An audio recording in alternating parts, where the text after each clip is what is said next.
অন্য একো নহয়, দুখীয়া মানুহৰ কাৰণে অকণমান প্ৰব্লেমটো হয় আৰু পইচা পাতি অসুবিধা, মানুহৰ যাতায়াতৰ মানে ৰেলটো যি সুবিধা দিছে আছে ঠিকেই আছে, ভাড়াটো বেছি হ'ল অকণমান কম হয় আৰু দুখীয়া মানুহৰ কাৰণে।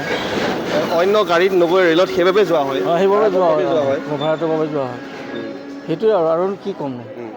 একচুৱেলি ৰেলৰ ভাড়াটো বৃদ্ধি হ'ব নালাগিছিলে। আমি যেনেকি মধ্যবিত্ত মানুহ আৰু ট্ৰেইনত যিসকল মানে অহা যোৱা কৰে দুখীয়া মানুহে প্ৰায় বেছিকৈ অহা যোৱা কৰে, সেইকাৰণে ট্ৰেইনৰ টিকেটৰ ক্ষেত্ৰত মূল্যবৃদ্ধিৰ ক্ষেত্ৰত হ'ব নালাগে। বৰ্তমান যিটো আছে এইটোতে থাকিলে ভাল হয়। ক'ত যাব এতিয়া? মই যাম লখিমপুৰ। লখিমপুৰ যাব হয়। আজি এই কেঁচুৱা ল'ৰা ছোৱালী লৈ আহিবলৈ সুবিধা হয়। আৰু যিখিনি ধনী মানুহ নিজৰ নিজৰ গাড়ীতে আহিব। আমি দুখীয়া মানুহৰ কাৰণে ট্ৰেইনত আহিছোঁ, অহা যোৱা কৰিছোঁ, আৰু পৰাপক্ষত মূল্য বৃদ্ধি হ'ব নালাগে। মই ধেমাজিলৈ যাম, বৃদ্ধি পাব নালাগে, এতিয়া যিটো আছে সেইটোও থাকিলেই ভাল হয়। কাৰণ আগতে ইয়াতকৈও কম আছিলে, তেতিয়া আমি গৈ ভাল পাইছিলোঁ। এতিয়া বৃদ্ধি পোৱাৰ লগে লগে আমাৰ মানে কিছুমান সমস্যা হয় দুখীয়া মানুহৰ কাৰণে, সেইকাৰণে বৃদ্ধি পাব নালাগে।